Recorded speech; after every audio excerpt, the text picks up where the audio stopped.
First का answer exactly one root infinity. What is condition for one root infinity? Tell me. A equals 0. A equal to 0, B and C not equal to 0. पूरा बोलो बेटा, है ना.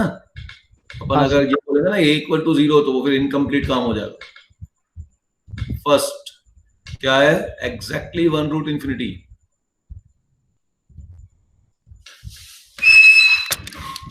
यार इसने परेशान कर दिया मुझे. चलो अब क्या देखो, एग्जैक्टली वन रूट इंफिनिटी.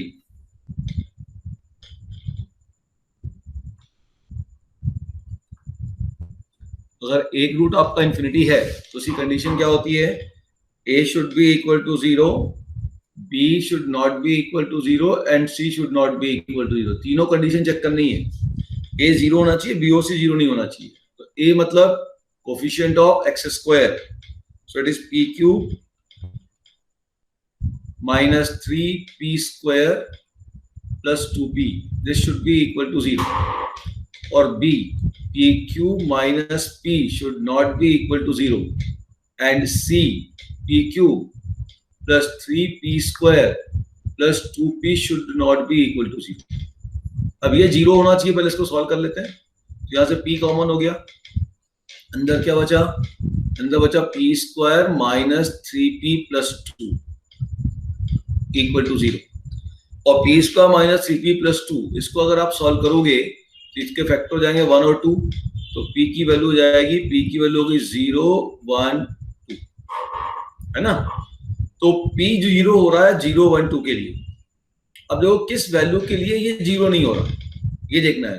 अब p की वैल्यू 0 लूंगा तो 0 हो रहा है, p की वैल्यू 1 लूंगा तो भी 0 हो रहा है, p की वैल्यू 2 लूंगा तो 0 नहीं हो रहा है. So this is not equal to 0. This is not equal to 0 for p equal to 2. ठीक है. Similarly इसको भी देखना है. Let's take p common from here first. So you will have p square plus 3p plus 2 is not equal to 0. तो जब p की value में 0 लूंगा तो 0 हो जाएगा, p की वैल्यू 1 लूंगा 0 नहीं होगा, 2 लूंगा 0 नहीं होगा. So this is not equal to 0 for p equal to 2 and 3. तो मुझे p की ऐसी वैल्यू चाहिए जो इस क्वांटिटी को 0 बना दे और इन दोनों को नॉट इक्वल टू 0 बना. दोनों को नॉट इक्वल टू 0 बनाया, तो दोनों को नॉट इक्वल टू 0 बनाना होगा तो p इक्वल टू 2 ही है. बेटा ये मिल गया तो फिर इस पे जाने की जरूरत ही नहीं थी. ध्यान दो, जैसे यहां पर मुझे ये मिल गया कि p इक्वल टू 2 पर ये नॉट इक्वल टू 0 है, तो नेचुरल से बात है, आगे अब जाने की जरूरत नहीं थी. हाँ, यहां अगर दो वैल्यू मिली होती, मान लो ये दो वैल्यू मिली होती, पहले ये चेक किया होता तुमने, ये तुमने पहले चेक किया होता, तो फिर आप इसको लेते, फिर कैलकुलेशन करते. ठीक है, clear. So final answer is what? p equal to 2. Now second question try करिए. Both root infinity. हाँ बच्चे, हुआ second case. Both root infinity condition बताओ. Both root infinity condition. Yes, मुझे भी ज्वाइन करना पड़ेगा. हाँ चलो कोई बात नहीं. बोथ रूट इंफिनिटी की कंडीशन कोई नहीं बोल रहा है, याद नहीं है क्या माय डियर बच्चों? बिना कंडीशन याद करे कैसे काम चलेगा भाई? Sir a equals 0, b equals 0, c not equals 0. Yes, apply करिए. कैलकुलेशन तो हो चुका अब तुम्हारा, बस डिसीजन लेना. कैलकुलेशन तो हो गया. बेटा ये चैप्टर आपका जो है ना 11th के स्कूल कैरिकुलम में नहीं है, ध्यान दो. लेकिन उसके बाद भी जितनी भी आप आईआईटी की कोचिंग देखोगे सब यहीं से स्टार्ट होगी. अगर बच्चा ये या एपीजीपी ये बेसिक चैप्टर्स हैं, क्योंकि यहाँ से बच्चों को कैलकुलेशन करने का एक जो है ना रिदम मिलता है, उनको कॉन्फिडेंस आता है कि हाँ अपन ऐसे कैलकुलेशन करेंगे. बाकी दूसरे टॉपिक से स्टार्ट करने का मतलब है वो बच्चों को केवल पकड़ना. और फिर अब मैं कुछ बोलना नहीं चाहता हूँ. कल मेरे 12th के बच्चों से बात हो रही थी, मैंने पूछा भाई क्या चल रहा है तुम्हारा टॉपिक में, क्योंकि दूसरे कोचिंग के भी बच्चे आते हैं 12th वाले बैच में, रात को लगता हो तो उनका कहना है सर हमारे तो पिछले 20 दिन से क्लास ही नहीं लगी मैथ्स की। मैंने बोला क्यों? बोले सर बिजी है 11th वाले बच्चों को पकड़ने में। मैंने पकड़ने का क्या मतलब है? बोले सर वो उन्हीं को तो पढ़ा रहे हैं अभी 1 महीने, अभी 15 दिन वही करेंगे वो। मैंने बोला बेटा 1 महीना अगर मैथ्स के सब्जेक्ट में गैप हो गया तुम्हारा, तो इसका मतलब तो तुम्हारा 12th का कंपटीशन निपट गया। तो बोल रहे हैं इसलिए सर रात को आ रहे हैं आपसे पढ़ने, क्योंकि वहां पे हो भी रहा है तो लेवल नहीं मिल रहा, मेंस लेवल से ऊपर पढ़ा ही नहीं रहे। तो मेंस लेवल तक पढ़ाना है तो वो तो वैसे ही समझ में आएगा, उतना तो मैं वैसे ही स्कूल में करा देता हूँ। चलो ध्यान दो, बोथ रूट इंफिनिटी की कंडीशन क्या थी? तो बोथ रूट इंफिनिटी की कंडीशन थी a इक्वल टू 0, बोलो फिर से सब लोग बोलो, a equal to 0, b equal to 0, c not equal to 0। ये थी बोथ रूट इंफिनिटी। अब a इक्वल टू 0 कब था? ये अपने को मिल चुका है। b इक्वल टू 0 कब था? अब वो लिखना पड़ेगा अपने को, ध्यान दो, अपन लिख लेते हैं इस चीज को। a इक्वल टू 0 से क्या क्या मिला बताओ? a इक्वल टू 0 से p मिल गया अपने को बच्चे 0 1 2। b इक्वल टू 0 से p क्या मिलेगा? b इक्वल टू 0 से p मिलेगा 0 1 -1। देखो ध्यान से, 0 1 -1 है ना, p कॉमन ले लिया, ठीक। और c इक्वल टू 0 से क्या मिलेगा? c इक्वल टू 0 को सॉल्व करेंगे, नॉट इक्वल टू 0 है तो इसको सॉल्व नहीं करना। c ये रहा, पुट करके देखो कौन सेटिस्फाई नहीं कर रहा, 0 तो 0 बना देगा, ठीक है ना c को। फिर चलो 0 हट गया, 1 पुट करो, 1 इसको 0 नहीं बनाएगा तो हो गया 1। तो p इक्वल टू 1, तो final answer is p equal to 1। तो p इक्वल टू 1 ऐसी वैल्यू है जो a को तो 0 बनाएगी, b को भी 0 बनाएगी, लेकिन c को 0 नहीं बनाएगी। So both root will be infinity when p equal to 1। So there final answer is p equal to 1। ठीक है, third case. Yes, third case क्या है? Become an identity. अच्छा थर्ड के पहले ये करो, फोर्थ केस करो पहले, फिर थर्ड करेंगे। फोर्थ केस बताओ। Exactly 1 root 0. What is the condition for exactly 1 root 0? Exactly 1 root 0. a not equal 0, b not equal Condition. 0, c equal 0. Good. बाकी लोग क्यों नहीं याद कर रहे हो बेटा? a not equal to 0, b not equal to 0, c equal to 0. बेटा सबको याद करना है ना, कंडीशंस याद करनी पड़ती हैं, धीरे धीरे धीरे पढ़ो उसको तो याद होंगी, है ना। अब a नॉट इक्वल टू 0, तो दिस नॉट इक्वल टू 0, इसका मतलब p is not equal to, तो पहले c इक्वल टू 0 निकालो। c इक्वल टू 0 कब था? देखो c इक्वल टू 0, तो p इक्वल टू 0 और p इक्वल टू देखो -1, -1 पे 1 हो गया तो p इक्वल टू -1, और -2 पे भी देखो 0 बन जाएगा तो -2। चेक कर लो, तो c 0 कब मिल गया? वो मुझे मिल गया 0 -1 -2। अब देखो a 0 नहीं होना चाहिए, तो a ये रहा, ठीक है, ये रहा a। अब यहां पे मैंने p की जगह 0 पुट कर दिया तो a 0 हो जाएगा, तो इसको हम कंसिडर नहीं करेंगे। -1 लूंगा तो 0 नहीं होगा, -2 पे भी 0 नहीं होगा। अब b पे आ जाओ, b पे अगर हम देखेंगे तो ये आपके पास 0 पे 0 हो जाएगा, -1 पे 0 हो जाएगा, -2 पे 0 नहीं होगा। तो फाइनल आंसर इज, ये आपके पास 0 कब नहीं हो रहा है? ये 0 नहीं हो रहा है जब p की वैल्यू 0 पे 0 हो रहा है, -1 पे 0 हो रहा है, -2 पे 0 नहीं हो रहा। और ये 0 कब नहीं हो रहा है? a, जब p की वैल्यू 0 है तो ये 0 हो रहा है, और -1 -2 दोनों पे नहीं हो रहा। कॉमन वैल्यू क्या हो गई? जिसपे p तो 0 हो जाए, c 0 हो जाए, लेकिन b और a 0 ना हो, वो हो गई p equal to -2। Now fifth condition, copy में से नोट डाउन करिए, हैज बोथ रूट 0। अगर याद नहीं होता तो कंडीशन बनाना मैंने लास्ट क्लास में सिखाया, वो आप बना सकते हो। गुड बेटा Pratyusha, very good. Has both root 0। What is condition of both root 0? Condition is a not equal to 0, b equal to 0, c equal to 0. Now find the answer. धीरे धीरे बेटा अपने को थोड़ा सा रीड करना पड़ेगा ना, मतलब जैसे अपन फॉर्मुलेज आ रहे हैं, इसमें ही फॉर्मुले ही आ रहे हैं ना, मैथ्स में तो फॉर्मुले आते ही हैं, तो उनको आपको थोड़ा डेली रीडिंग में लेके जाना है ना। जो नए फॉर्मुले उनको आप आता 2-3 4 दिन पढ़िए डेली, तो अपने आप हो जाएगा, कोई दिक्कत नहीं आएगी। Yes, what is the answer? Sparsh is saying okay, तो देख लेते हैं b equal to 0, c equal to 0। So c equal to 0 में तो तीनों केस आ गए। c इक्वल टू 0 में तो आपके पास क्या रिजल्ट आ गया है? p equal to c equal to 0 में हमारे पास क्या रिजल्ट आया? p equal to 0 -1 -2। b equal to 0 में क्या रिजल्ट आएगा? b इक्वल टू 0 में तो p इक्वल टू 0 1 -1। अब a 0 नहीं होना चाहिए, तो a तो ये रहा तुम्हारे पास। a क्या है तुम्हारे पास? a तुम्हारे पास p into P square minus 3p plus 2, ये 0 नहीं होना चाहिए। तो 0 कब हो रहा है? 0 1 2 में, तो 0 पे 0 हो रहा, छोड़ दो। 1 पे भी 0 हो रहा है, a छोड़ दो, तो ये -1 पे 0 नहीं हो रहा, ये हो जाएगा p इज इक्वल टू -1। ये आंसर समझ में आया कैसे डिसीजन लेना है? वेरी गुड बच्चों, वेरी गुड। चलो अब थर्ड क्वेश्चन को करो। थर्ड तो पहले भी कर चुके अपन।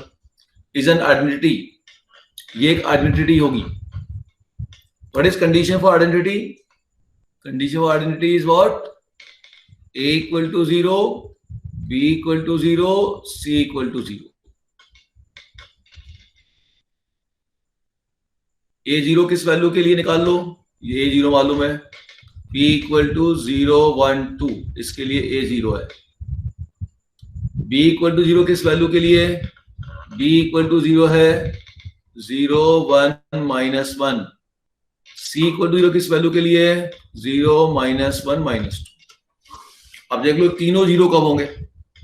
तो तीनों 0 तो यहाँ सब जगह कॉमन वैल्यू देख लो, तीनों 0, तो p इक्वल टू 0 हो गया आंसर। और कुछ कॉमन है तीनों में क्या? नहीं है।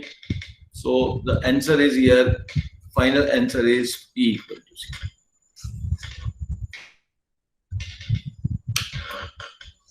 समझ में आ रहा है? आप लोग को इस तरीके जो प्रैक्टिस करा रहा है ये अच्छा लग रहा है? बाकी बच्चों को? चलो अब कुछ अपन अभी कुछ क्वेश्चंस को हम अभी गैप दे रहे हैं, अगला टॉपिक स्टडी करेंगे, उसके बाद फिर वापस प्रैक्टिस करेंगे। मैंने आपको वो शीटें भेज दी हैं, डीपीपी भेज दी है, डीपीपी आप कंप्लीट कर लीजिए। 3 डीपीपी तक, 3rd and 4th तक हो चुका है टॉपिक आपका। डीपीपी 3 तक आप कंप्लीट कर लीजिए। So in next class we will take it doubts. Now आइए, common roots. It's again a very important topic. Common roots क्या होते हैं? अब जैसे ax² plus bx plus c equal to 0 और a1x² plus b1x plus c1 equal to 0 have a common root. A common root का मतलब एक common root है। अ कॉमन रूट मतलब एक कॉमन रूट है, ठीक है? तो क्या कंडीशन होगी ये देखना, ठीक? तो ये हमने 3 चीजें बोली, c1 नॉट इक्वल टू 0 होना चाहिए और ab1 minus a1b not equal to 0 होना चाहिए। तो हम क्या बोल रहे हैं कि ये जो इक्वेशन है बेटा, ax² plus bx plus c equal to 0 and a1x² plus b1x plus c1 equal to 0, this has a common root. A common root मतलब कॉमन रूट है। इसका मतलब इस इक्वेशन का रूट है अल्फा और बीटा, तो इस इक्वेशन का रूट है अल्फा और gamma. This is the meaning. Both equation has one common root and that is alpha. और ये हम जानते हैं कि अगर अल्फा इसका रूट है इक्वेशन का, तो alpha must satisfy this equation, है ना? अगर अल्फा इसका रूट होगा तो alpha must satisfy this equation. Alpha इसका भी रूट है तो alpha must satisfy this equation. So from satisfying it we will get this result that a alpha square, alpha must satisfy this equation, so a alpha square plus b alpha plus c equal to 0. So you'll get equation number 1. a1 alpha square plus b1 alpha plus c1 equal to 0. So you'll get equation number 2. अब ध्यान से देखना, ये जो equation आई है, यहां मैं चाहूं तो ये लिख देता हूं, पूरा मैं फिर से एक्सप्लेन कर देता हूं।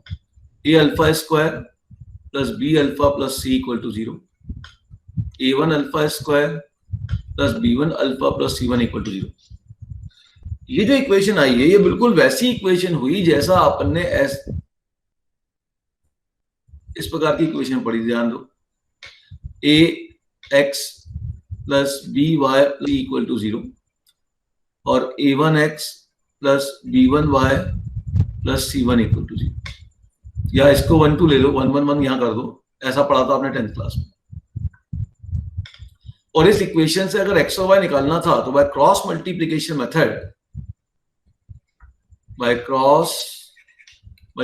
मेथड अपन ने फॉर्मूला डिसाइड किया था x अपॉन, याद आया, b1 c2 minus b2 c1 y upon, ठीक है ना, ये अपन ने मेथड यूज किया था। अब आप देखिए कि यहां पर भी बिल्कुल वैसी इक्वेशन है, बस डिफरेंस ये है x की जगह हमारे पास क्या है, अल्फा स्क्वायर है। x की जगह हमारे पास क्या अल्फा स्क्वायर है, y की जगह हमारे पास क्या अल्फा है। दोनों इक्वेशन में ध्यान से देखिए, बिल्कुल ऐसी इक्वेशन है ये दोनों सेम है, ये सेम टाइप की इक्वेशन है। ये दोनों इक्वेशन को ध्यान से देखोगे तो सेम टाइप है। ये डिफरेंस क्या है, a1x a1 b1 c1 की जगह abc है, a2 b2 c2 की जगह a1 b1 c1 है, x की जगह अल्फा स्क्वायर है और y की जगह अल्फा है। तो क्रॉस मल्टीप्लिकेशन का जो प्रोसेस मैं यहां पे अप्लाई करके xy निकाल लेता था, same procedure I can use here also, but instead of x we have alpha square and instead of y we have alpha. तो अब हो गया फॉर्मूला, देखो अल्फा स्क्वायर अपॉन, आ जाओ यहाँ पे, इस जगह आ जाओ इक्वेशन 1 2 पे, ठीक है। सो ये काम मैं यही कर लेता हूँ, तुम लोग फिर कंफ्यूज ना हो जाओ। देखो ध्यान से, so alpha square upon, alpha square मतलब अल्फा वाले टर्म को छोड़ देते थे, या एक्स को छोड़ देते ना, b1 c2 minus b2 c1, तो इसको छोड़ दिया, क्रॉस मल्टीप्लाई कर दो, तो हो गया b c1 minus minus b1 c, alpha upon, alpha को छोड़ दो, उल्टा क्रॉस मल्टीप्लाई करोगे तो जाएगा c a1 minus a c1, 1 upon, constant को छोड़ोगे, सीधा क्रॉस मल्टीप्लाई करोगे, so a b1 minus a1b. This is the result by using cross multiplication method. By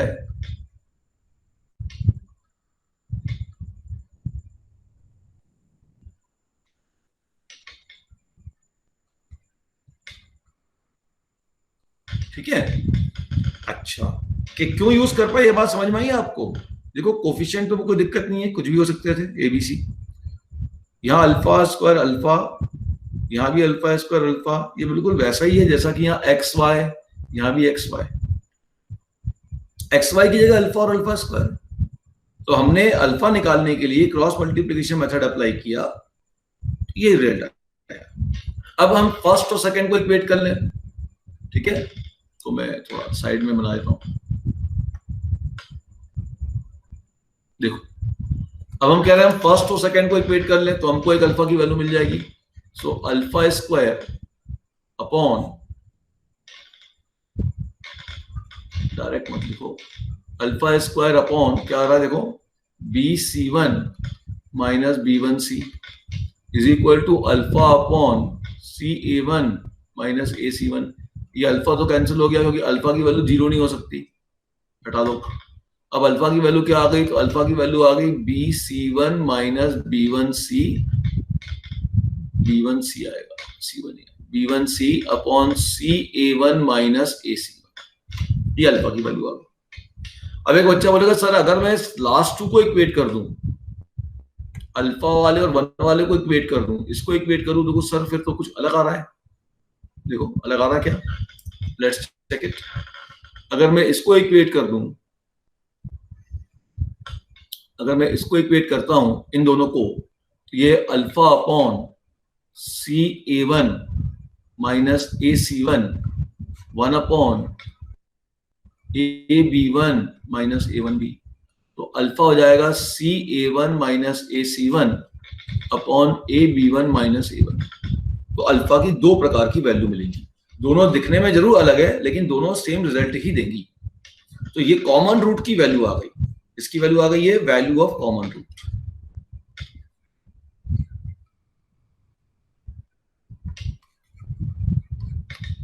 ठीक, क्लियर। अब ये कॉमन रूट की वैल्यू निकालने का एक और तरीका हो सकता है, उस तरीके को ध्यान से समझना। नोट, कॉमन रूट की वैल्यू निकालने के लिए क्या करें?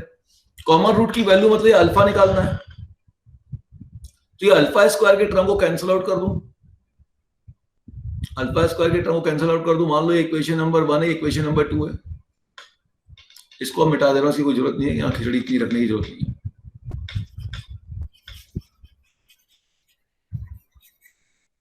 ठीक है, देखो अब तो अगर मुझे अल्फा की वैल्यू चाहिए तो अल्फा स्क्वायर कैंसिल आउट करना पड़ेगा, और अगर अल्फा स्क्वायर कैंसिल आउट करना पड़ेगा तो इसके कोफिशिएंट को सेम बनाना पड़ेगा। तो फर्स्ट इक्वेशन को मैं मल्टीप्लाई करता हूं इसके कोफिशिएंट से, a1 से, अरे एलिमिनेशन मेथड हम लगा रहे भाई, और सेकंड इक्वेशन को मल्टीप्लाई कर रहा हूं किससे? a से। So multiply equation number 1 by a1 and multiply equation number 2 by a, और दोनों को सब्ट्रैक्ट कर देता हूं। तो इसको a1 से मल्टीप्लाई कर देता हूं, तो a1a alpha square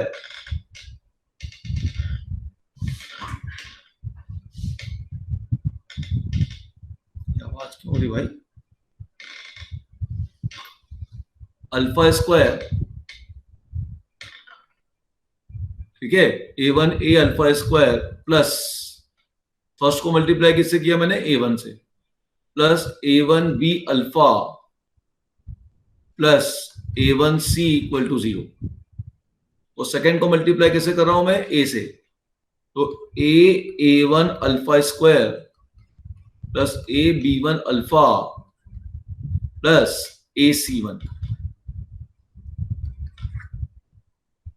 equal to 0। कोई प्रॉब्लम? अब मैंने कहा इन दोनों इक्वेशन को आपस में सब्ट्रैक्ट कर दो। जैसे ही सब्ट्रैक्ट करूंगा तो कॉमन सेम क्वांटिटी कैंसिल हो गई, तो यहां पे देखो अल्फा कॉमन हो गया, अल्फा के साथ क्या आया? a1b माइनस ab1, और इसको उधर भेज के माइनस कर देता हूं, तो ये माइनस वाला उधर चला गया, तो हो गया ac1 माइनस a1c। तो अल्फा की वैल्यू आ गई ac1 minus a1c upon a1b minus ab1, ये अल्फा। देखो यही तो अल्फा है, ऊपर जो लिखा हुआ है, ये वाली वैल्यू आ गई, ये देखो यही आई सेम, ठीक है ना, ये वाली वैल्यू आ गई। तो आप एक तरीका तो ऐसा कर सकते हैं कि क्रॉस मल्टीप्लिकेशन मेथड निकालें और वहां से अल्फा निकाल लें, तो वहां से दो वैल्यू मिलेंगी, ठीक है। लेकिन आप इसमें और दोनों वैल्यू सेम आंसर देगी, तो इसी काम को करने का एक और तरीका हो सकता था कि फर्स्ट और सेकंड इक्वेशन में से अल्फा निकाल लें और अल्फा स्क्वायर कैंसिल कर दें, तो कोएफिशिएंट सेम बना दिया, दोनों को सब्ट्रैक्ट कर दिया, सब्ट्रैक्ट करते जो अल्फा की वैल्यू आई वही आई जो कि यहां से आई। ये भी आंसर पॉसिबल है, इसका ध्यान रखिएगा। लेकिन अगर अल्फा की कोई न्यूमेरिकल वैल्यू है वो आप इससे निकालो या इससे निकालो, रिजल्ट तो सेम ही आएगी। इतनी बात समझ में आ गई सभी को? अच्छा, अगला क्वेश्चन इसमें ये बनता है, एक तो ये बनता है कॉमन रूट्स की वैल्यू निकालो, अगला क्वेश्चन ये बनता है कॉमन रूट्स होने की कंडीशन क्या होगी। कॉमन रूट्स होने की कंडीशन क्या होगी? तो कॉमन रूट होने की कंडीशन, जब मैं कंडीशन की बात कर रहा हूं तो उसका मतलब है कि मुझे अल्फा को एलिमिनेट करना है। जब मैं कंडीशन की बात करूंगा तो अल्फा को एलिमिनेट करूंगा, तो एक जगह से अल्फा की वैल्यू दूसरी जगह पुट कर दूं। अब मैं बात कर रहा हूं बेटा कंडीशन की। कंडीशन क्या होगी?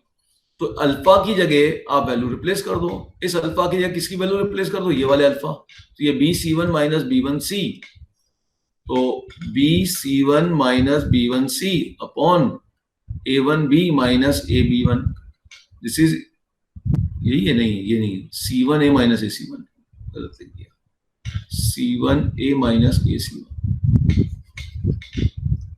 तो ये है आपके पास अपॉन क्या है, c1a की ac1 है, c1a माइनस ac1, c1a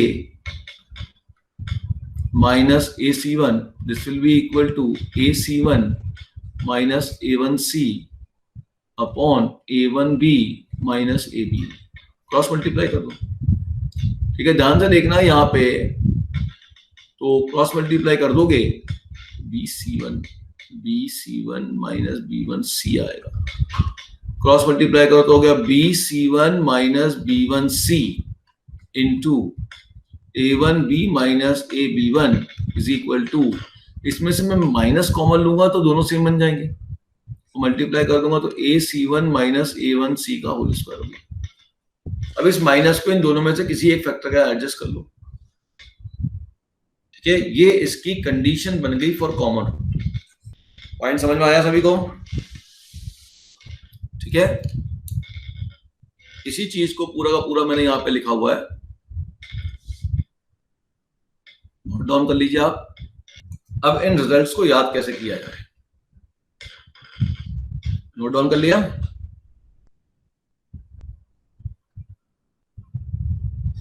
देखो मेन चीज आती है इस कंडीशन को याद करना। ये बताते कैसे याद करोगे।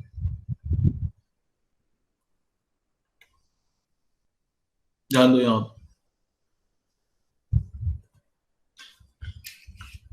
सो पहले तो आप एक चीज समझ लीजिए कि अल्फा की वैल्यू, दो वैल्यूज पॉसिबल है। ये अल्फा की वैल्यू मैंने लिखी हुई है, दो वैल्यूज। एक वैल्यू, ये वाली वैल्यू हम बड़े आराम से निकाल सकते हैं अगर एक्स स्क्वायर के कोफिशिएंट को सेम बना के सब्ट्रैक्ट करें। ठीक, तो लिखा हुआ make coefficient of x square same in both equation होना चाहिए, इन बोथ इक्वेशन। ठीक है, दोनों इक्वेशन में सेम बना लीजिए and then subtract to get value of alpha. कोई भी एक निकल जाए वैल्यू सेम आएगी। अब दूसरा जो कंडीशन निकली थी उसे कैसे याद करें, तो मैंने लिखा देखो B square equal to AC। इन इक्वेशन में B square equal to AC लगा लो। कैसे लगाओगे देखो ध्यान से, A1 x square plus B1 x plus C1 है, वहां ABC लिखा है, A1 B1 C1 लिखा, उससे कुछ नहीं हलता। B square equal to 4AC नहीं लगाना, B square equal to AC लगाना। ठीक है, ये थोड़ा ध्यान रखना है। तो आपको ये कंडीशन रटने की जरूरत नहीं, यहां से बन जाएगा। बी का मतलब क्या होगा, बी का मतलब होगा यहां से बी निकालो, यहां से बी वाले को छोड़ दो। बी का मतलब होगा बी वाले को छोड़ दो, बी वाले को छोड़ा, A1 C2 minus A2 C1 का होल स्क्वायर, ये आ गया। ए का मतलब होगा ए वाले को छोड़ दो, B1 C2 minus B2 C1। सी का मतलब सी वाले टर्म को छोड़ दो, A1 B2 minus A2 B1, ये आ गया। तो ये दोनों चीजें जो इंपॉर्टेंट है, इनको याद करने की मैंने टेक्निक बना रखी है। कैसे इसको याद करें, B square equal to AC, H square equal to AB। तो यहां एक रूट कॉमन है, वहां एक लाइन कॉमन हो जाएगी, उस पर हम बात करेंगे बाद में। फिलहाल तो अभी इस पर ध्यान रख लो कि भाई अगर अपने को ये कंडीशन याद करनी है कॉमन रूट की, तो कुछ रटने की जरूरत नहीं है। इक्वेशन को नीचे लिखो और फॉर्मूला लगाओ, B square equal to AC। B वाले को छोड़ो, क्रॉस मल्टीप्लाई करो, उसका होल स्क्वायर। ए को छोड़ो, क्रॉस मल्टीप्लाई करो, सी को छोड़ो, उसका क्रॉस मल्टीप्लाई करो, प्रोडक्ट करो। ये हो गई कंडीशन फॉर कॉमन रूट। और वैल्यू ऑफ कॉमन रूट निकालनी है तो दोनों के कोफिशिएंट को, एक्स स्क्वायर के कोफिशिएंट को सेम बनाओ और सब्ट्रैक्ट करो। इतना समझाने का ये जेस्ट है। समझ में आ गई बात? कोई डाउट किसी बच्चे को?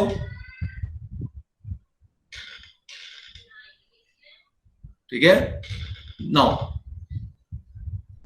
अब अगला पॉइंट भी समझा दूं मैं, both root. Both root common का मतलब क्या होगा, दोनों रूट कॉमन का मतलब क्या होगा, दोनों इक्वेशन में ही रूट कॉमन हो गए। देखो ध्यान से, A1 B1 में जहां लिखा मैंने, A1 x square plus B1 x plus C1 equal to 0, एक इक्वेशन है। A2 x square plus B2 x plus C2 equal to 0, दूसरी इक्वेशन है। हमने कहा दोनों रूट के, दोनों इक्वेशन के दोनों रूट कॉमन है, मतलब इसमें अगर अल्फा बीटा रूट है तो इसके रूट भी अल्फा बीटा है। तो क्लियर है, जब दोनों के ही रूट कॉमन है, दोनों रूट कॉमन है, तो इक्वेशन भी सेम बनेगी, क्योंकि इसके फैक्टर हो जाएंगे x minus alpha x minus beta. तो ये इक्वेशन उसके फैक्टर के प्रोडक्ट के बराबर होगी, और ये इक्वेशन भी इसके सेम फैक्टर के प्रोडक्ट के बराबर होगी। इसका मतलब दोनों इक्वेशन सेम होगी।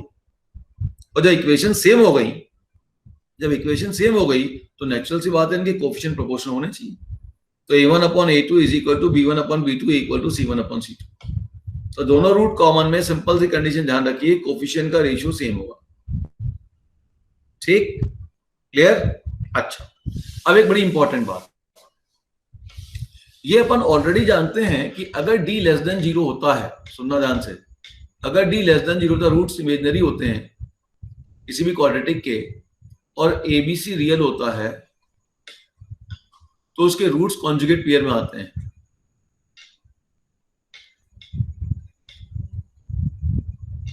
occurs in conjugate pair। Conjugate pair का मतलब क्या है? एक रूट अगर 2 + 3i होगा तो दूसरा रूट 2 - 3i होगा। लेकिन ये कब होगा? ये कब पॉसिबल होता है? जब ABC रियल होते हैं और d लेस देन 0 होता है। This we had already studied कि ABC रियल है और d लेस देन 0 है, तो रूट्स आपके हमेशा इमेजिनरी होंगे और कॉन्जुगेट पेयर में।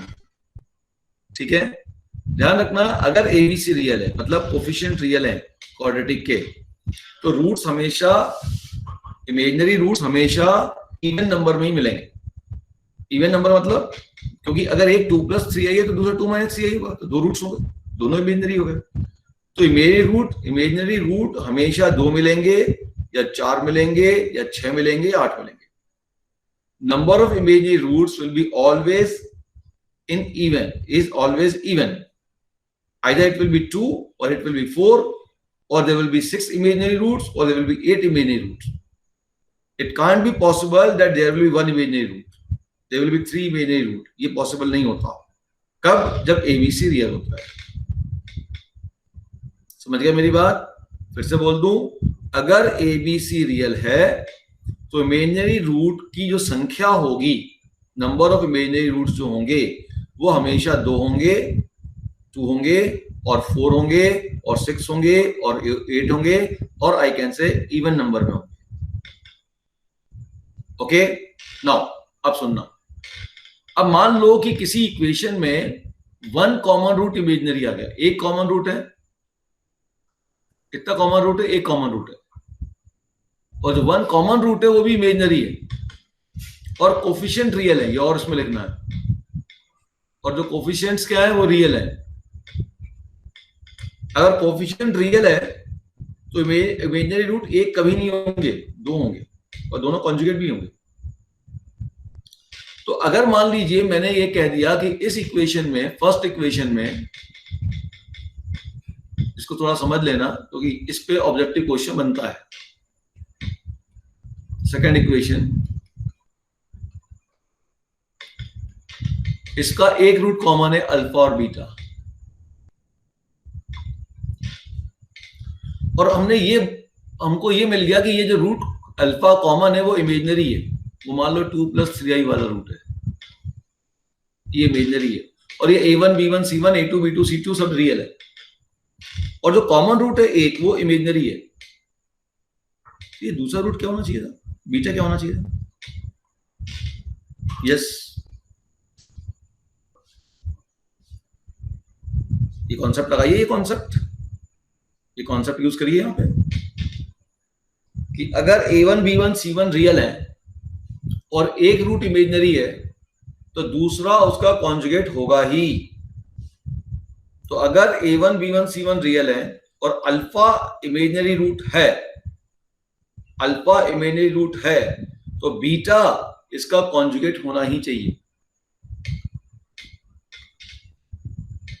क्या ये बात सबको समझ में आ गई? ठीक, by this statement which I had given you. Now अगली बात समझिएगा। अब मैं कह रहा हूं एक रूट दोनों में कॉमन भी है, इन दोनों में एक रूट कॉमन भी है, तो ये वाला रूट इमेजिनरी रूट इसमें भी कॉमन हो गया।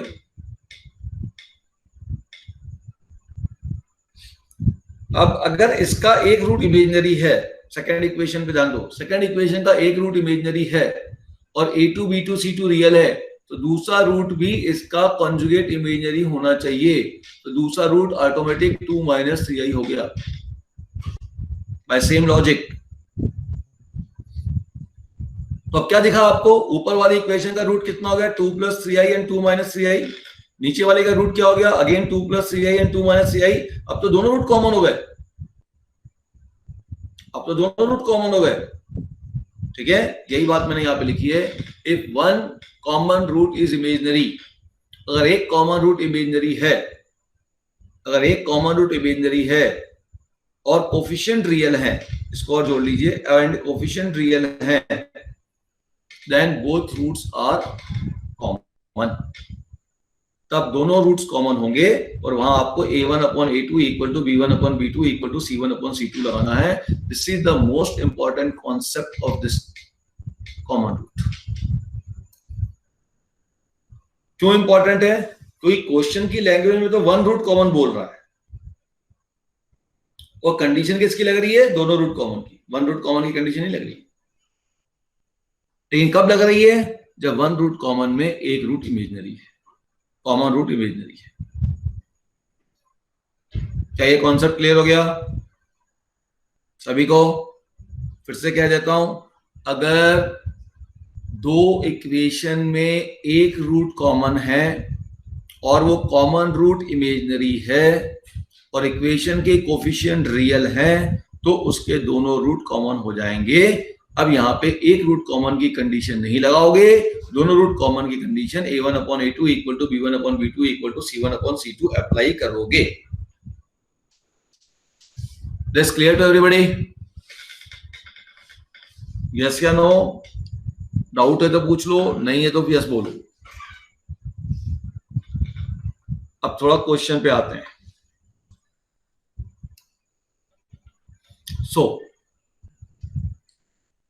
अब ये भी समझ लो, one root is reciprocal of other. अब मान लो एक इक्वेशन है a1x square plus b1x plus c1 equal to 0, इसके रूट है अल्फा और बीटा। और दूसरी इक्वेशन है a2x square plus b2x plus c2 equal to 0, इसके रूट से मान लो अ रेसिप्रोकल ऑफ अदर, इसके रूट है 1 upon alpha and 1 upon beta. मतलब पहली इक्वेशन के जो रूट होंगे वो दूसरी इक्वेशन के रेसिप्रोकल होंगे, ठीक है ना? अच्छा, अब मैं कहता हूं एक काम करो कि इस इक्वेशन में रिप्लेस x बाय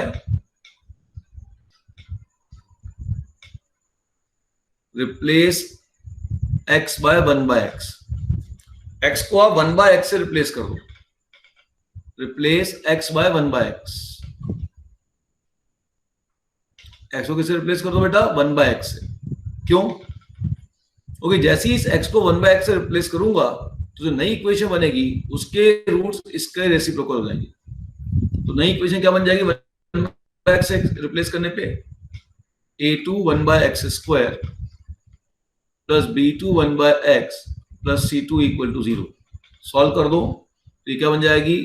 ये बन जाएगी c2x square plus b2x plus a2 equal to 0। और इसके रूट क्या होंगे? इसके रूट होंगे अल्फा और बीटा। क्या बात समझ में आई? अब इस इक्वेशन के रूट भी अल्फा और बीटा हैं और जो थर्ड इक्वेशन बनी है इसके रूट भी अल्फा और बीटा हैं, तो फर्स्ट और थर्ड के दोनों रूट कॉमन हो गए।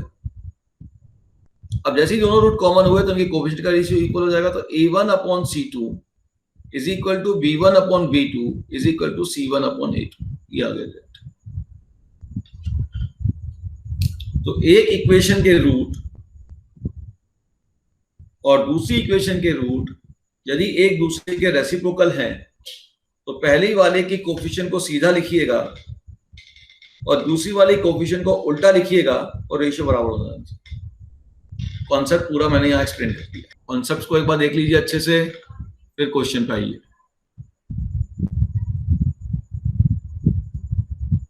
चलिए, find the value of k for which the equation this and this have common root.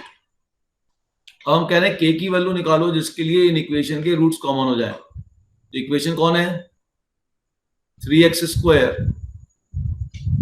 Plus 4kx plus 2 equal to 0। और दूसरी इक्वेशन है 2x square plus 3x minus 2 equal to 0। बहुत ध्यान से देखना, ये जो दोनों इक्वेशन है इसमें हमने कहा एक रूट कॉमन है, हैव अ कॉमन रूट, एक रूट कॉमन है, तो आपको k की वैल्यू निकालनी है। ठीक है? तो अगर एक रूट कॉमन है और k निकालना है हमारे पास एक तरीका क्या हुआ कि हम सीधे condition for common root use कर लें। मेथड नंबर 1 क्या हो गया? मेथड नंबर 1 हो गया कंडीशन और कॉमन रूट यूज करें। कंडीशन क्या थी, याद आया?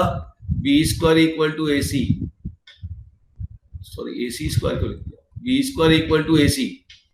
अब इस कंडीशन को कैसे लगाओगे? बी का मतलब होता है एक्स का कोफिशिएंट, एक्स के कोफिशिएंट को छोड़ दो, क्रॉस मल्टीप्लाई कर दो, ये हो गया -6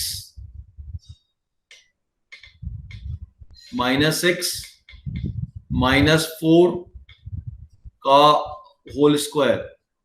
ए मतलब एक्स स्क्वायर का टर्म, इसे छोड़ दो, क्रॉस मल्टीप्लाई कर दो, 4k इंटू -2 तो -8k -6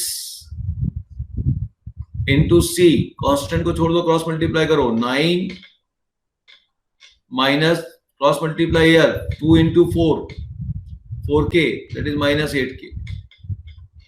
अब इसका ब्रैकेट ओपन करो, इस क्वाड्रेटिक को सॉल्व कर दो, k की वैल्यू मिल जाएगी। करो सॉल्व, k की वैल्यू बताओ क्या आई। क्वाड्रेटिक सॉल्व होने में इतना समय क्यों लग रहा है?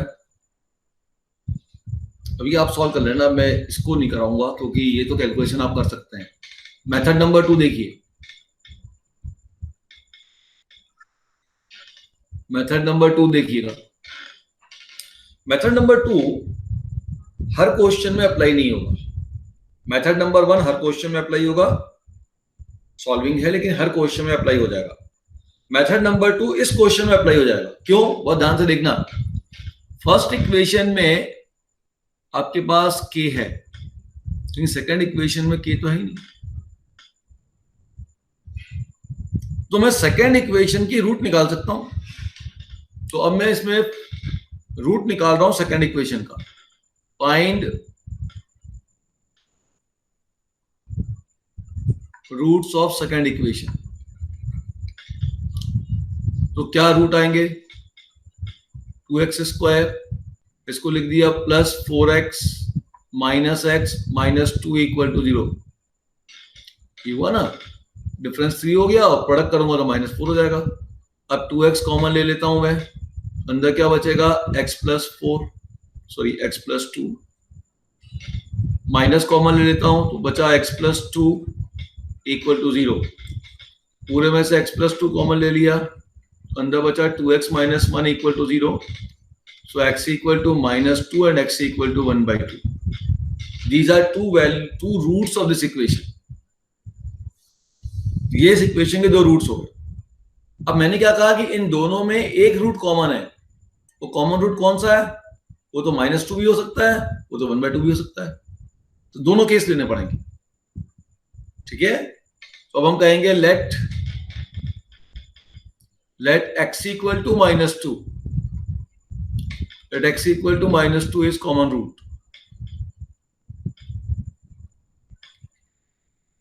अगर ये कॉमन रूट है तो ये कॉमन रूट है, तो ये कॉमन रूट इस इक्वेशन को सेटिस्फाई करेगा, ठीक है। सो पुट इन 1, इसको 1 में पुट कर देता हूं। 1 इक्वेशन क्या है तुम्हारे पास? 3x square minus 4kx plus 2।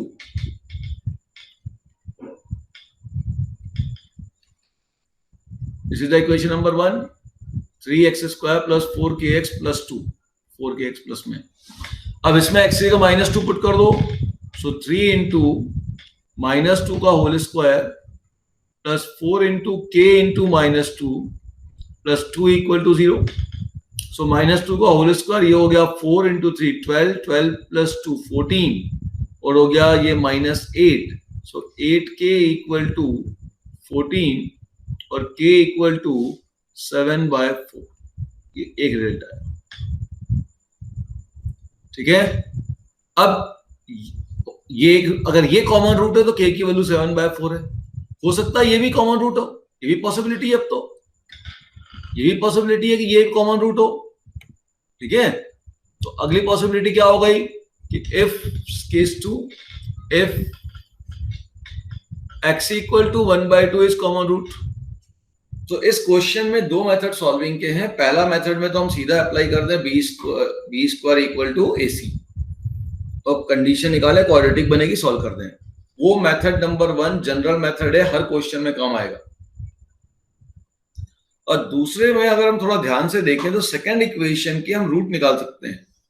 कोई सेकंड इक्वेशन में k नहीं था, रूट निकाल लो, और कोई कॉमन रूट है तो वो फर्स्ट इक्वेशन को सेटिस्फाई करेगा, पुट कर दो। Find the value of p and q if the equation this and this have both root common. Do it fast. You already know condition for both root common.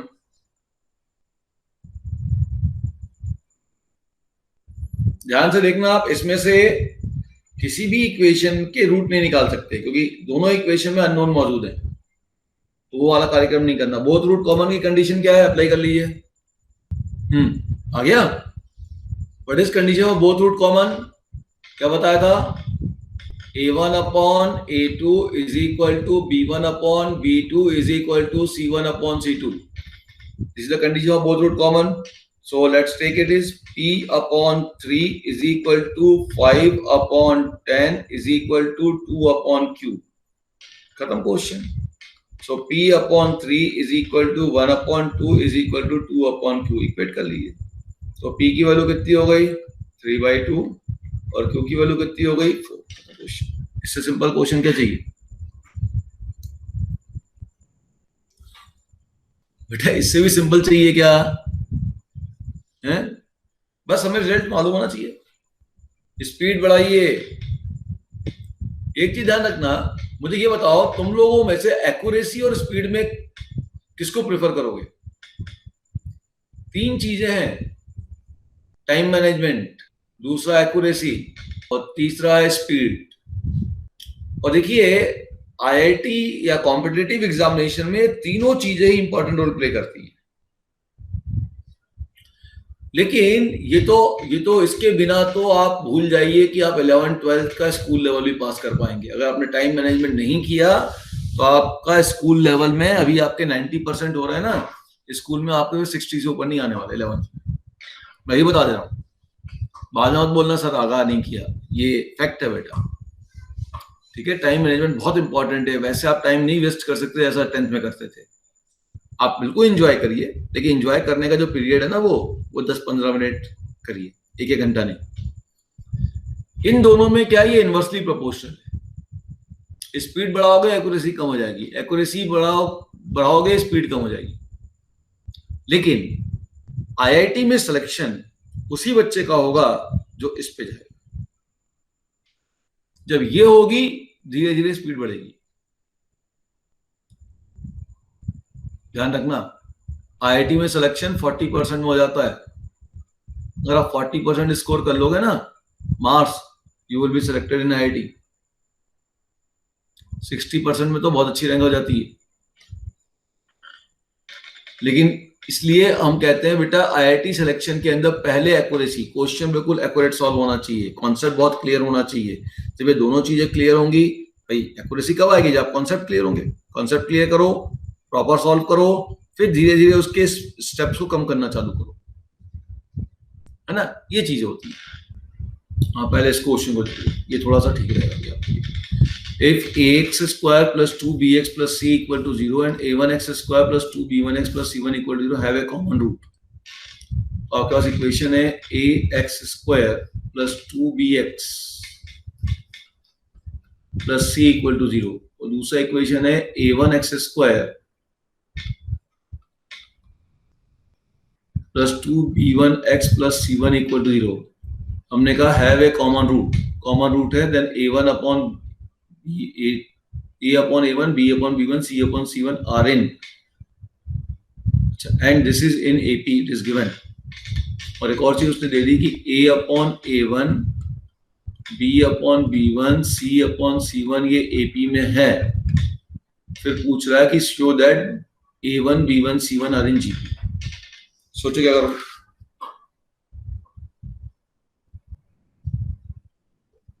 इसका एक common root है। फिर देखो 3 में से आपके पास एक ही तरीका बेस्ट लग रहा है यहाँ पे, फिर B square equal to AC लगा लें। और कोई तरीका मेरे पास दिख नहीं रहा है ना। कॉमन रूट निकाल भी लूंगा तो रूट वापस सेटिस्फाई करना ही पड़ेगा मुझको। भाई कॉमन रूट कोई न्यूमेरिकल वैल्यू आ रही है तब तो अच्छी बात है, वो नहीं आ रही तब तो B square equal to AC लगाना अच्छा है। तो B square equal to A C apply करते हैं, तो बी का मतलब होगा इसको छोड़ देने पर क्या मिलेगा, इसको छोड़ दो तो क्या ए C one minus A one सी का होल स्क्वायर इक्वल टू ए मतलब इसको छोड़ा तो हो जाएगा 2bc1 माइनस 2b1c, है ना, प्लस फिर c कांस्टेंट को छोड़ा इधर मल्टीप्लाई कर दें तो 2b1a माइनस 2ba, ये वाला। अच्छा अब यहां पे देखो मेरे को एक और रिजल्ट दिया a upon a1 b upon b1 c upon c1 AP में, तो इसके अंदर भी a upon a1 b upon b1 c upon c1 जैसे टर्म लाने की कोशिश करूं तो a के नीचे a1 चाहिए तो इसको a1 से डिवाइड करना है, b के नीचे b1 तो इसको a1 b1 से डिवाइड करना है, और इधर b के नीचे क्या चाहिए, c के नीचे c1 चाहिए, c के नीचे c1 चाहिए तो इसको c1 से डिवाइड करना है, और b के नीचे b1 चाहिए। तो एक काम करता हूं, इस पहले वाले टर्म में से मुझे c के नीचे c1 चाहिए तो c1 कॉमन निकालता हूं, और b के नीचे b1 चाहिए तो b1 कॉमन निकालता हूं। पहले वाले ब्रैकेट में से c1 b1 कॉमन निकाल लिया, 2 और कॉमन निकाला, 2 और निकाल लिया, ठीक है। तो जैसे ही c1 b1 कॉमन निकाला तो यहां से c1 निकल गया बाहर, b1 तो था ही नहीं, तो बचा b अपॉन b1 माइनस 2 भी बाहर निकल चुका है और यहां से b1 बाहर निकल गया, c1 नहीं था, बचा c अपॉन c1। फिर दूसरे वाले ब्रैकेट में देखो मुझे क्या चाहिए, a अपॉन a1 चाहिए तो 2a1 और b अपॉन b1 चाहिए तो 2a1 b1 बाहर निकालो, जैसा ये रिजल्ट है वैसा रिजल्ट बनाने के लिए। तो अब क्या आ गया, a1 बाहर निकल गया है, b1 निकल चुका है, तो हो गया ये आपका a अपॉन a1, और यहाँ पे a1 निकल गया है तो जगह b अपॉन b। और लेफ्ट हैंड साइड में देखो मुझे चाहिए a अपॉन a1, तो फिर यहाँ पे a1 c1 बाहर निकाल लो, तो a1 स्क्वायर c1 स्क्वायर बाहर निकल गया तो हो गया a upon a1 minus c upon c1 का होल स्क्वायर। थोड़ा देखो ये क्या किया मैंने,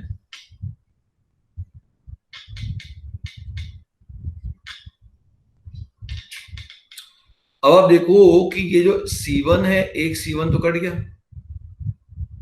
और एक a1 भी कट गया। अब ये जो रिजल्ट आया इसके ऊपर थोड़ा सा गौर फरमाना है, ये क्या कह रहा है, इसको थोड़ा लिख देते हैं एक बार और फिर देखते हैं क्या बनता है। ये हो गया तुम्हारा a1 c1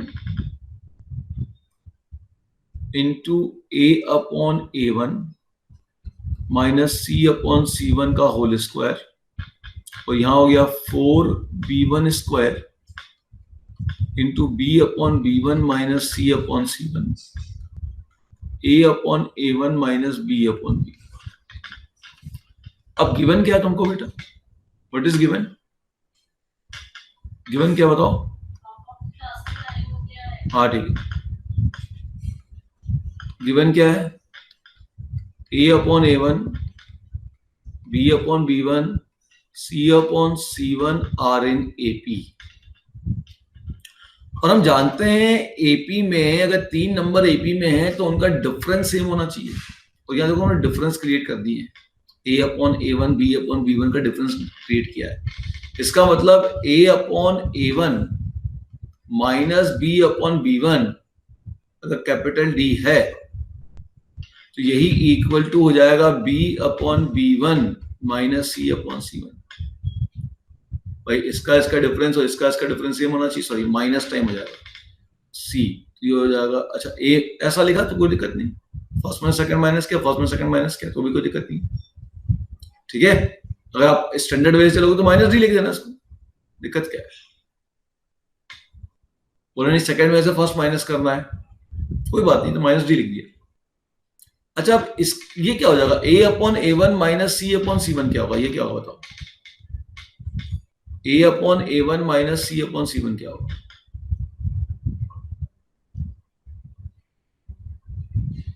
भाई इन दोनों का डिफरेंस तो डी है, उल्टे ऑर्डर में लिखा तो माइनस डी हो गया, इन दोनों का डिफरेंस भी माइनस डी हो गया, इसका और इसका डिफरेंस क्या होगा?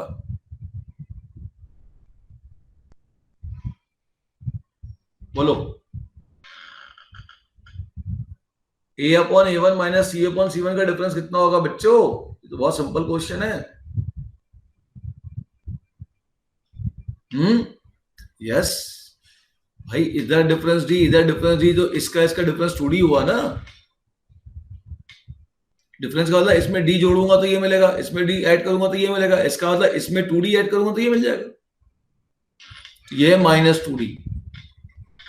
अब इन सभी की जगह इस वैल्यू को पुट कर दो, तो a1 c1 into minus 2d का whole square equal to 4b1 square into minus D into minus D.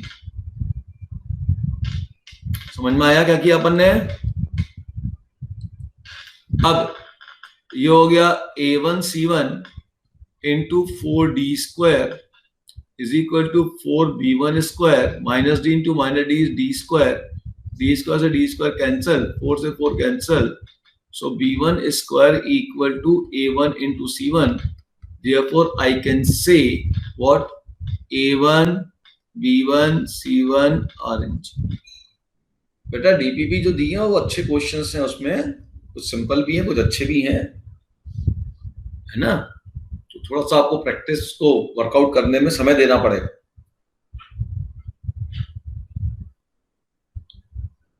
चलो एक और क्वेश्चन देखो। नाउ सी दिस क्वेश्चन, ये भी अच्छा क्वेश्चन है। उस क्वेश्चन में क्या मिस्टेक है दैट वी विल सी। मुझे लग रहा कुछ गड़बड़ है उसमें। Find the condition on A B C D. एक का वो कंडीशन निकालनी है। कंडीशन का मतलब ये होता है कि उसमें अब एक्स नहीं आना चाहिए, एबीसीडी में एक रिलेशन चाहिए, such that equation this and this have a common root. ये दोनों इक्वेशन के कॉमन रूट होने चाहिए। इक्वेशन कैसी है? इक्वेशन है 2ax³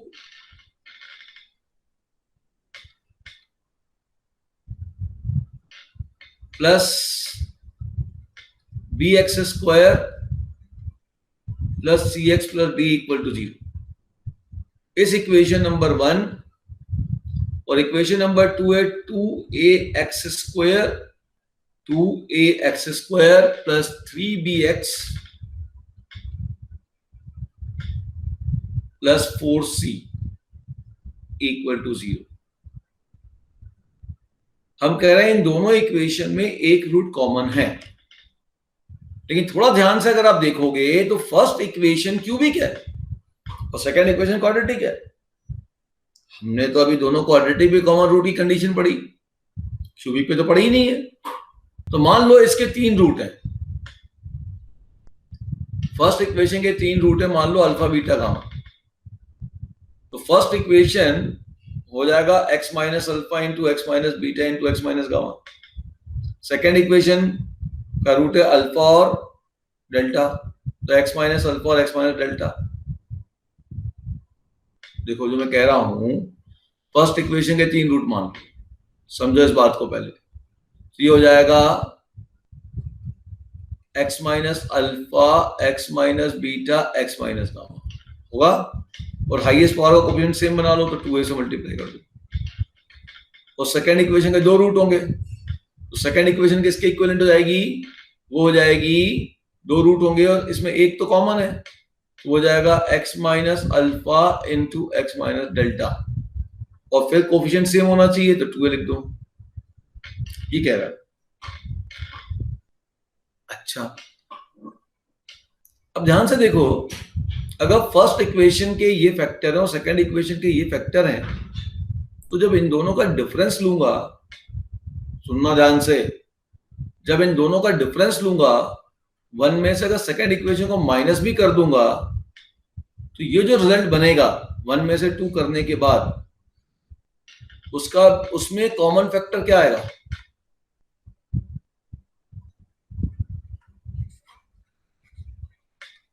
क्या कॉमन फैक्टर आएगा बताओ? 2a into x minus alpha आएगा कि नहीं आएगा कॉमन फैक्टर? बाकी दूसरे टर्म्स आ जाएंगे यहाँ पे, अन दो से मुझे दिक्कत नहीं है। अरे बेटा जब फर्स्ट में सेकंड को माइनस करूंगा तो उसमें 2a into x minus alpha common आया कि नहीं आया? बाकी ये चीजें आएंगी अन दो। तो इसका मतलब ये हुआ कि अगर दो इक्वेशन का एक कॉमन रूट है तो उन दोनों इक्वेशन के डिफरेंस में भी एक कॉमन रूट होगा।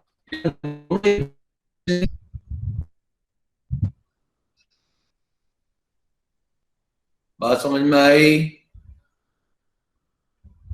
ये पहले बात बताओ, ये समझ में आई कि नहीं आई? ये कॉन्सेप्ट पर एक क्वेश्चन बेस्ड है भाई। इसका कॉमन रूट है, इसका कॉमन रूट है, तो फैक्टर में लिख दिया मैंने इसके रूट अल्फा बीटा गामा, और इसमें कॉमन रूट अल्फा मान लो तो इसका रूट अल्फा डेल्टा, तो फैक्टर के फॉर्म में लिख दिया। अब जैसे ही डिफरेंस लूंगा, वन में से सेकेंड इक्वेशन को माइनस करूंगा, इसमें से माइनस करूंगा, इसको आप चाहो तो इस वन में से सेकेंड इसको ले लो, इसको थर्ड लिख दो, इसको फोर्थ लिख दो।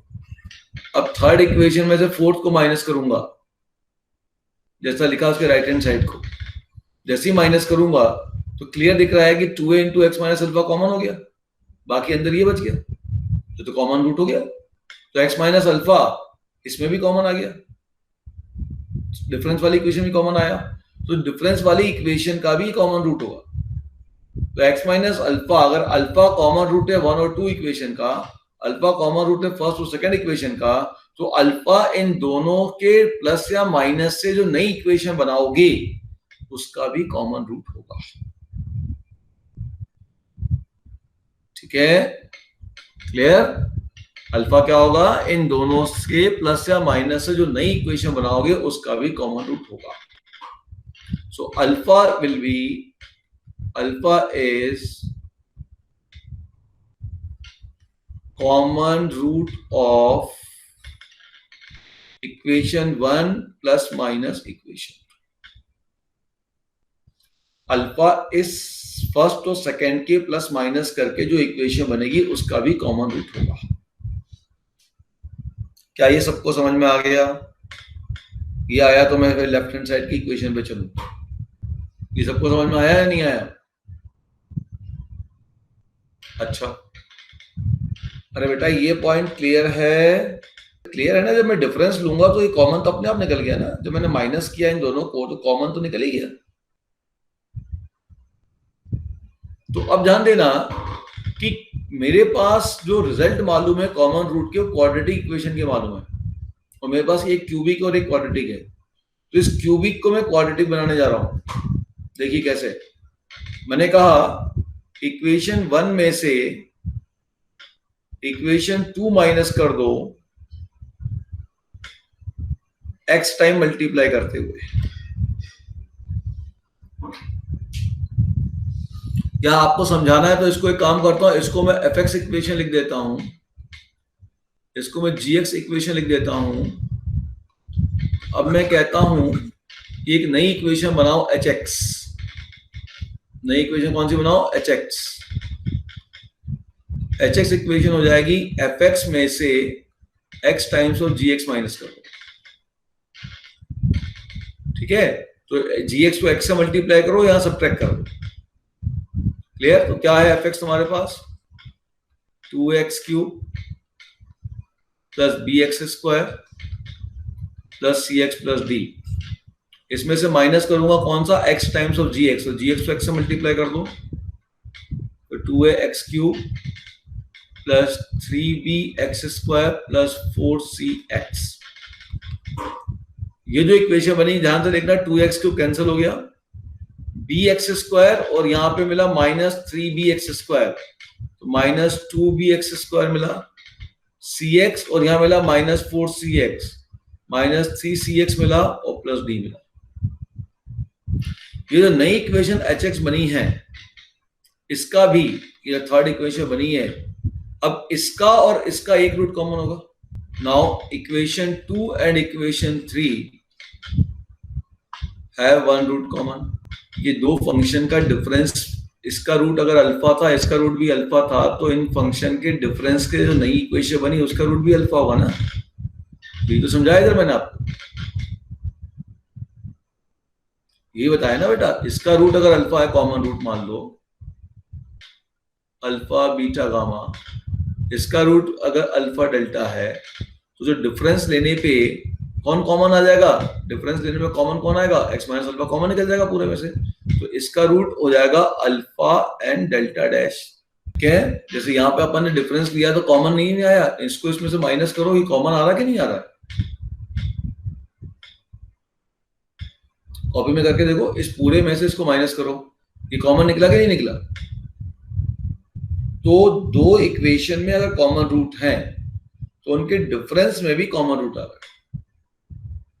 तो यही चीज मैंने यहाँ पे अप्लाई करी, क्योंकि क्यूबिक इक्वेशन था और रिजल्ट क्वाड्रेटिक में मालूम था, तो क्यूबिक को हटाना था, और इन दोनों में एक कॉमन रूट है, तो क्यूबिक वाला तो एज इट इज रखा, क्वाड्रेटिक वाले में एक्स को मल्टीप्लाई कर दिया। एक्स को मल्टीप्लाई करने में कॉमन रूट नहीं बदलेगा, रूट जरूर इंक्रीज होगा। कौन इंक्रीज होगा, जीरो इंक्रीज हो जाएगा। इसके रूट हो जाएंगे अल्फा डेल्टा एंड जीरो, लेकिन कॉमन रूट तो एक्स माइनस अल्फा है। मैं माइनस कर देता हूँ 3 में से 4th, लिख के दिखा देता हूँ।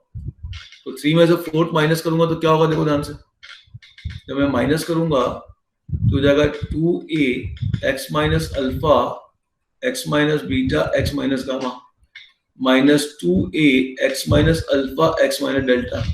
अब पूरे में से क्लियर दिख रहा है, 2a x minus alpha common हो गया, अंदर क्या बचा, एक्स माइनस बीटा बचा और एक्स माइनस गामा बचा, और यहाँ क्या बचा, माइनस एक्स माइनस डेल्टा बचा। तो ये कॉमन रूट निकल तो गया।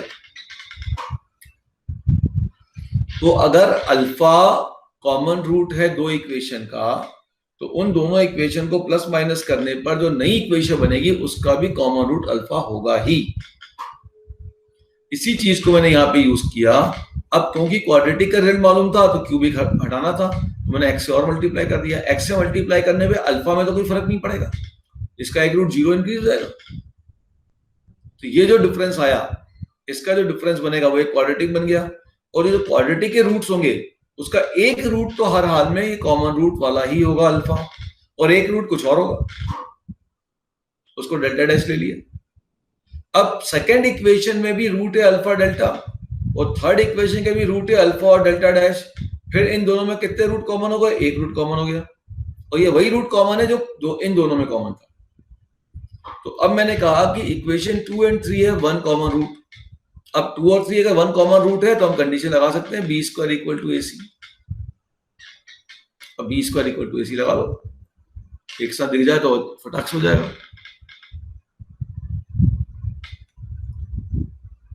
थोड़ा पहली बार है, बच्चों को अजीब से लग रहा होगा, ऐसे ये क्या हो गया, लेकिन आप इसका एग्जांपल ढूंढ के मुझे फिर आपको देना पड़ेगा कि भाई ये एग्जांपल में देखो दो रूट है और इधर डिफरेंस किया तो रूट अपना कॉमन आ गया। देखो ध्यान से, तो अब मैं इस पे अप्लाई कर दूं B square equal to A सी, तो एक्स वाले टर्म को छोड़ दिया, क्रॉस मल्टीप्लाई कर दो 2ad माइनस एक्स वाले को छोड़ा 2ad माइनस और माइनस तो हो गया प्लस, इसको इससे मल्टीप्लाई कर रहा हूं, ध्यान देना, इसको इससे मल्टीप्लाई कर रहा हूं तो हो जाएगा माइनस और माइनस प्लस हो जाएगा प्लस 8bc का होल स्क्वायर। फिर a मतलब इस x वाले को छोड़ दो, इन दोनों के x वाले को छोड़ दो, इधर क्रॉस मल्टीप्लाई करो 3b इंटू डी, तो 3bd minus 3 minus 3c into 4c minus 3c into 4c तो हो गया plus 12c square into constant, इस कॉन्स्टेंट को छोड़ दो, अब क्रॉस मल्टीप्लाई करो तो 2a into minus 3c minus 6ac minus this into this तो माइनस 2b इंटू 3b तो हो गया 6b स्क्वायर, तो प्लस 6b स्क्वायर। अगर कुछ कॉमन निकाला तो कॉमन निकाल लो, ये ऐसी कंडीशन बन जाएगी।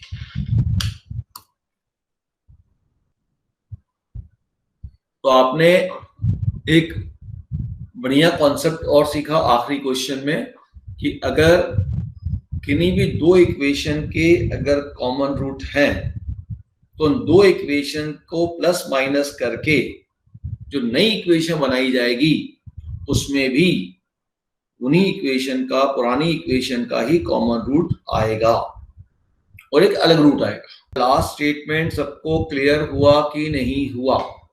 इसको एज ए रिजल्ट दिमाग में बैठाइए कि अगर दो कोई भी इक्वेशन हो जाए, आप घर पे ट्राई कर सकते हो, टेक एनी इक्वेशन जिसके रूट 1 2 थे, या अभी थोड़ा बना लेते हैं। देखो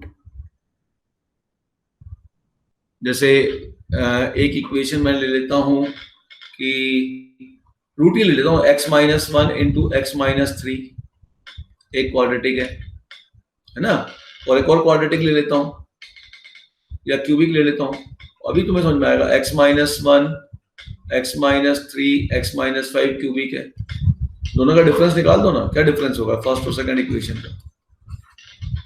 सेकंड में से अगर फर्स्ट को माइनस करूंगा तो क्या हो जाएगा बताओ? यही माइनस करूंगा ना, x-1 x-3 x-5 minus x-1 x-3 equal to 0। अब दोनों में से कॉमन क्या निकल गया? x-1 कॉमन निकल गया। अब ये जो अंदर का एक्सप्रेशन है इसके कुछ अलग रूट होंगे, लेकिन ये तो कॉमन रूट हो गया तीनों में, यही तो हम बोल रहे हैं बार बार, तीनों में x-1 कॉमन हो गया। तो किसी भी दो इक्वेशन में अगर एक कॉमन रूट है, सेम कॉमन रूट है, तो उन इक्वेशन का जो प्लस माइनस से नई इक्वेशन बनेगी, प्लस माइनस बोल रहा हूं, N2 डिवीजन नहीं बोल रहा, उन इक्वेशन के प्लस माइनस जो नई इक्वेशन बनेगी उसमें भी वही कॉमन रूट होगा। और बाकी रूट कैसे होंगे? बाकी कुछ और दूसरे रूट होंगे, ठीक है।